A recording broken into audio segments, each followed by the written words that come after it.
Fala, fanático! E aí, galera, estão preparados aí para mais um jogo decisivo? O São Paulo vai enfrentar o Juventude, jogo válido pela Copa do Brasil. A gente tem que ganhar para avançar de fase. Primeiro jogo, todo mundo sabe, né? 2-2 e foi um baita de um sufoco. E há quem diga que a gente teve uma sorte danada naquela partida. Bom, quero falar a respeito dessa partida. Também vou aproveitar para falar dessa provável suspensão do Rogério Ceni, né? Pode pegar um gancho gigantesco. Vamos falar a respeito da especulação sobre uma possível venda do Marquinhos e também da novidade aí que temos atualmente a respeito da renovação de contrato do Igor Gomes. Mas antes de falar sobre isso, eu gostaria de agradecer o engajamento de todos vocês que estão me apoiando e principalmente aqueles que são novos no canal, que se acharem que eu mereço, por favor, se inscreva, deixem o seu like, seu comentário, enfim, ajuda demais para que a gente melhore cada vez mais esse canal. Obrigado de verdade. Pessoal, eu quero começar a primeira informação, assim, né? As últimas notícias do São Paulo, principalmente, vamos lá, notícias de campo. A gente ainda continua com uma situação de recuperação do Gabriel Sara aí, meio que tempo indeterminado, Gabriel Sara no departamento médico. Nós ainda temos uma situação do Colorado, que teve problema na coxa e não vai jogar, não deve jogar na partida de amanhã, e provavelmente amanhã entra o Pablo Maia, né, no lugar dele, mas a gente vai falar um pouquinho ainda. E o que acontece? O departamento médico começa a ser, digamos ali, movimentado novamente, infelizmente, né, pra gente, porque há poucos dias nós estávamos aí felizes pelo esvaziamento do departamento. Agora a gente começa a popular ele com alguns jogadores lesionados. Mas tem uma notícia importante, que é a respeito do Nicão. Nicão volta a treinar, né? Veio de lesão, contusão, aquela coisa toda, tá treinando.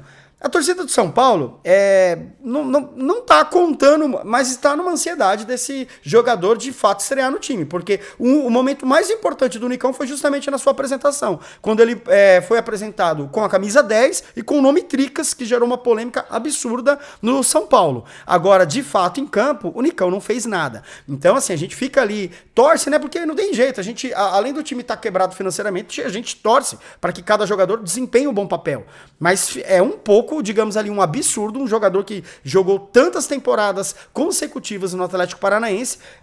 Estamos o quê? Eu tô olhando aqui no calendário, mês 5. Já vamos entrar na segunda quinzena do mês 5 e o jogador ainda não estreou. Enfim, fica aí, a gente dá para perceber que dá uma irritação enorme de falar a respeito do Nicão, porque pagamos uma fortuna, né? Estamos pagando, o salário dele é alto e ele ainda não estreou. Quero falar agora com mais calma, galera, a respeito dessa suspensão, e não que eu não esteja indignado, mas tentar baixar o tom aqui, a respeito da suspensão do Rogério Ceni. Rogério Ceni foi expulso na partida contra o Red Bull Bragantino, ele reclamava sobre um erro da arbitragem, o Rogério Ceni estava certo. Aí nessa partida, o quarto árbitro pegou no pé dele, o Rogério Ceni ficou indignado, procurou o delegado da partida, quis colocar na súmula a versão dele, o quarto árbitro não deixou que isso acontecesse, chamou o árbitro da partida, forçou ali a expulsão do Rogério Ceni. Rogério Ceni ficou indignado, saiu cuspindo marimbondos e tudo mais. Bom, beleza. O que acontece? Agora tem uma notícia que o Rogério Ceni pode ser indiciado e pegar uma suspensão de até 16 jogos.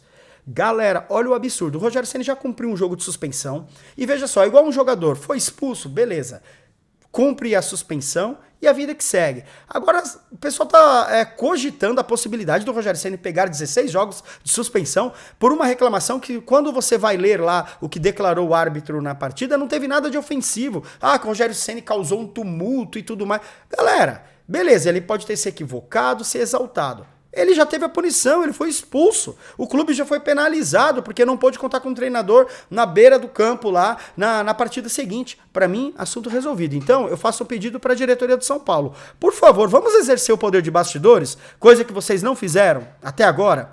A gente tá cansado de ver o São Paulo apanhar dentro de campo e nos bastidores, galera.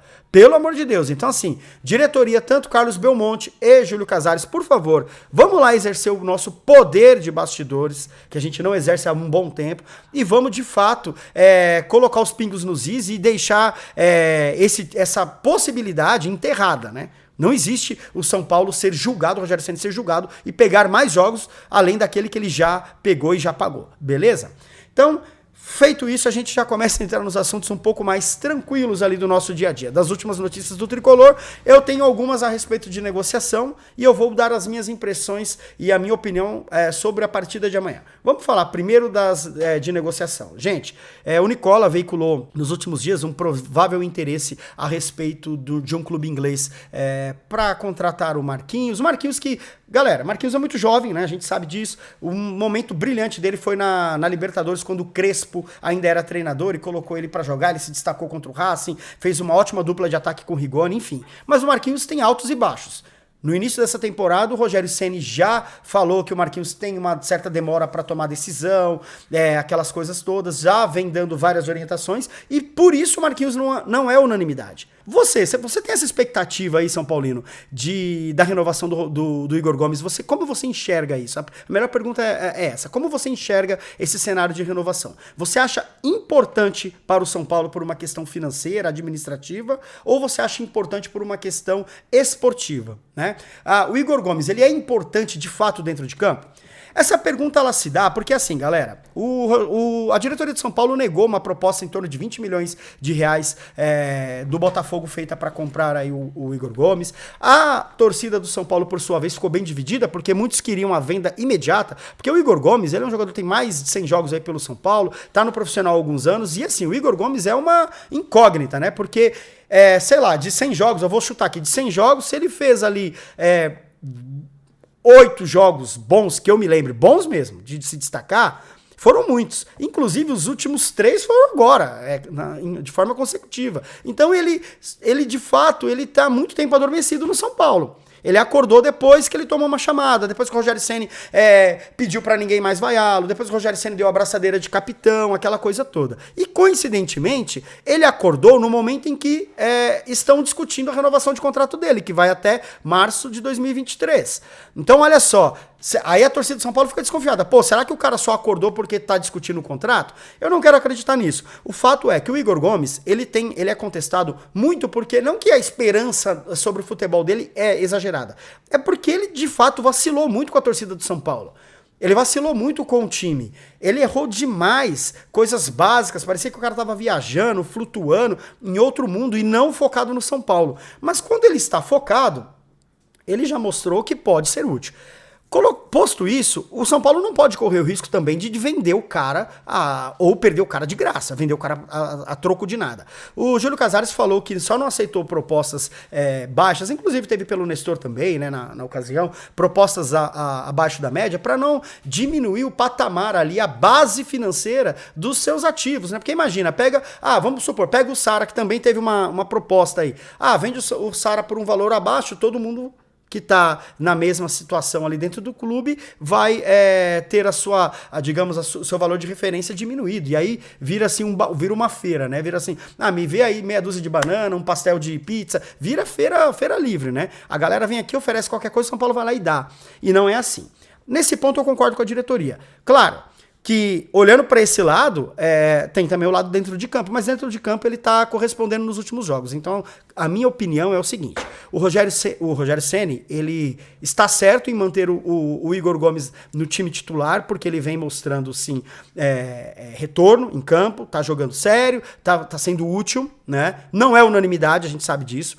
E a diretoria, ela precisa sim valorizar o seu ativo.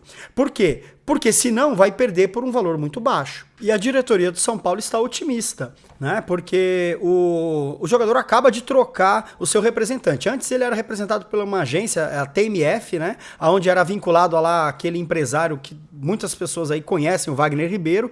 E agora ele é representado pelo escritório do Giuliano Bertolucci. E esse empresário é um empresário que tem um ótimo relacionamento com a diretoria. Então isso pode favorecer o desenrolar desse negócio. A expectativa é que até o meio do ano tudo seja resolvido. Agora, galera, eu não vejo a hora do Igor Gomes ser vendido. Essa é a minha opinião de torcedor. Então fica essa mensagem aí para todos vocês. Eu não vejo a hora do Igor Gomes ser vendido. É uma mensagem positiva para todos, tá? Sem criar confusão. E eu gostaria de saber a sua opinião. E aí, pessoal, para a gente finalizar o vídeo, eu quero falar a respeito da partida contra o Juventude. São Paulo empatou o primeiro jogo, uma sorte danada contra o Juventude. Foi um jogo que, veja só, né? O São Paulo perdendo o jogo, tava sendo massacrado, uma das piores partidas da história do São Paulo. Eu nunca passei tanta raiva, tanto que o São Paulo empatou com o Reinaldo, foi o primeiro gol do Arboleda, enfim, o São Paulo empatou a partida, o resultado foi bom, mas eu fiquei extremamente irritado, não fiquei feliz, porque foi uma péssima partida do São Paulo. Legal. Amanhã o São Paulo às 19h30 enfrenta o Juventude e o jogo, se passar, né, dessa fase, vai para as oitavas de finais aí da Copa do Brasil. O São Paulo só não vai jogar no Morumbi porque teve o show ontem, né, do Metallica, e aí tem a estrutura que tem que ser desfeita, não vai dar tempo de ser feita essa logística toda aí desse show. E aí alguns perguntaram, pô, mas por que inventaram um show numa partida decisiva? Esse show já tinha sido vendido em 2019, na antiga gestão, só que ele não pôde ser realizado por conta da pandemia, e é isso que arrumaram essa data, e o São Paulo avançou e casou aí na data, e o São Paulo vai jogar na Arena Barueri. E o aproveitamento é alto, e tem uma partida icônica lá, o 100º gol do Rogério Ceni. Alguns São Paulinos vão dizer, poxa, mas logo nessa partida, logo nessa arena, a última partida do São Paulo nessa arena foi na Copinha, que o São Paulo teve aquele erro do Pablo Maia e o São Paulo foi eliminado contra o Palmeiras. Bem, na verdade o Palmeiras, até na Copinha, naquele momento, tinha um time bem melhor do que o do São Paulo e passou com justiça, teve esse revés aí, mas a situação é que o retrospecto nessa arena, ele é bom. Tem alguns lados também, alguns pontos positivos também a favor do São Paulo na partida de amanhã, que me deixa ali, digamos, mais entusiasmado ou mais confiante. É o seguinte, primeiro, a diretoria de São Paulo já deixou claro que precisa passar de fase para poder ganhar mais dinheiro. Ah, mas a Copa do Brasil é difícil, mas agora a gente tem um time que a gente pode bater. Não vamos ficar pensando que lá na frente a gente... mas o São Paulo não tem chance de ser campeão. Não quero pensar nisso. Vamos um passo de cada vez. O São Paulo tem chance de passar e o São Paulo tem uma chance importantíssima de cravar esse avanço na Copa do Brasil, justamente porque o Juventude não é lá essas coisas, galera. Tem lá o Pita, que acabou que é o jogador jogador 22 anos, né? Era da base do Paraguai lá. Ele joga no Juventude, acabou com o time de São Paulo. Beleza, São Paulo não jogou nada naquela partida. Não é possível que o São Paulo vai entrar em outro jogo decisivo com corpo mole. Então o São Paulo tem que entrar com seriedade. Jogando em casa, o São Paulo é um time que impõe respeito. Ah, mas não é no Morumbi. Poxa, mas a Arena Barueri vai estar tomada de São Paulino. É outro cenário, galera. A atmosfera ela tem que ser favorável ao São Paulo. E aí a gente tem que pensar também que o Juventude não tá batendo em ninguém. Não ganhou de nenhum time da Série A, tá muito mal. E o Juventude vai enfrentar, provavelmente deve estar pensando no confronto ali contra o Avaí pelo Brasileirão. E isso é importante porque é um jogo de rivalidade e talvez o Juventude venha e poupe alguns jogadores, né? Alguns jogadores. Mas assim, não temos muitas informações porque essa situação de pré-jogo normalmente é uma incógnita, né? Tanto o Rogério Ceni muda muito o time, como os times adversários também propõem ali mudanças talvez de forma sigilosa para não dar arma ao inimigo. Mas a gente não tem muito que focar em quem o Juventude vai levar a campo. O que a gente tem que focar é quem o São Paulo vai levar a campo. E provavelmente o São Paulo vai com força máxima, né? Tirando ali uma situação do Colorado que estava sendo considerado titular, né, que tinha tomado a titularidade do Pablo Maia, que não vinha bem, aparentemente o São Paulo vai com força máxima para enfrentar o Juventude. E a gente espera um jogaço do São Paulo. É o que eu espero. Não que eu confie nisso, mas eu espero que o São Paulo jogue bem, que se imponha. A partida vai ser transmitida exclusivamente pelo Premier Video, né, pelo Thiago Leifert novamente, e o André Hernan, né, o repórter que era da Globo, ele vai participar da transmissão. Então a gente espera que o São Paulo passe bem de fase. Galera, obrigado por terem ficado até aqui e um grande abraço.